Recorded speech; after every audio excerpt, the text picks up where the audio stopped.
Alright, so today I'm going to be doing some fertilizing of our pecan trees. We have a small orchard here at our property. We have about 85, 90 trees or so, and they're starting to bud out. It's springtime, April now, and I had a soil test done back in January, and I was able to get the results a few weeks ago and determined I needed a good bit of lime. My pH is really low, and I needed some trace minerals like magnesium and zinc and whatnot. So got that fertilizer today, and I'm going to be start spreading it. Here's my setup that I do spreading fertilizer, and you know, it's pretty standard stuff, and we'll get to showing you some of the modifications and repairs I've had to do, and we'll just get started. Let's get a little closer in here. I've got the you know, kind of your standard riding mower, you know, nothing fancy, John Deere, and then the spreader on the back. I think this one holds 150 pounds, and I've done some changes. As you can see, I have kind of a double-decker setup here. So one change I had to make is this, I don't know what you call this thing, but it kind of stirs up the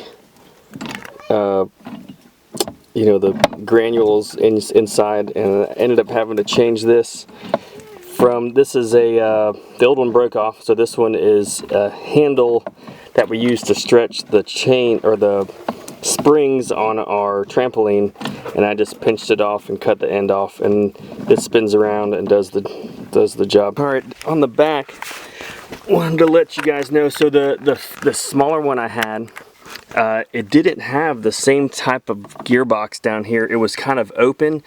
It was metal, but it was open and didn't have this shroud around it. And so the problem I was getting was a lot of grass and stuff was getting caught up in there, and it just deteriorated faster than you'd think. And that's what broke on the last one. Some of that got all clogged up in there and fell apart. So ended up getting this one that is got the shroud kind of enclosed gearbox, and so that's pretty nice. And I haven't had any problems with it the last 3 years or so. Okay, for the second story, I guess you'd say, or the upper, you know, container, I just mounted it on some 2x4s, kind of notched it out right here, and put some screws up from the bottom so it goes up into the 2x4 and doesn't move around. And then ended up just putting a flap here on the bottom with some wood and just like a gate hinge, and then this still fits in like that.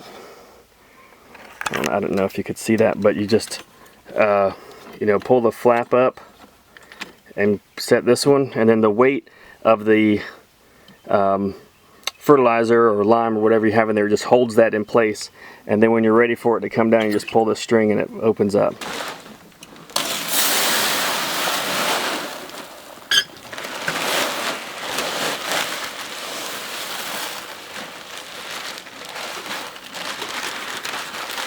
Alright, one thing that's kind of nice is having this container over here. This is just like a concrete cylinder mold, and you stuff the empty bags down in there, and it keeps it so I don't have to worry about those bags flying around.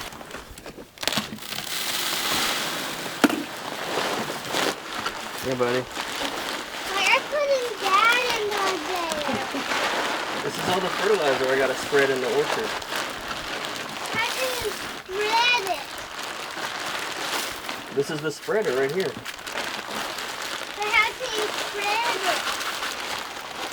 You open the flap and let it go. Yeah. I mean, I know it's a problem how I can't ride on 2 wheels because they're straighter. They need to be fatter.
So here I have my cell phone out trying to take a video of what it's like to spread this fertilizer using the system I came up with here.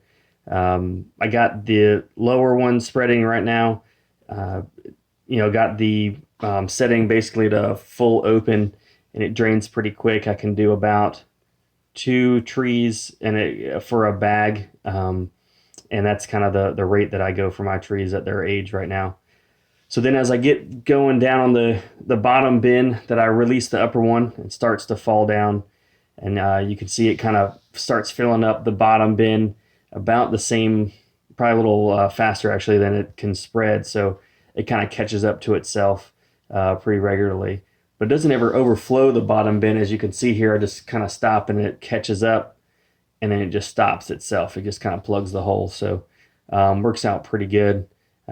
So again, I'm kind of going at about a brisk walking pace around the trees, trying to get the fertilizer down around the drip line. Gets up to the, about a foot from the trunk or so. So it kind of looks faster here in the video than it really is, but yeah, it's about, kind of a fast walking pace that I can do. And I think it, gets the job done. All right, so that's pretty much it. Doing 2 laps around the tree, and then going to the next one, 2 laps around the tree, going to the next one. It's pretty repetitive over and over again.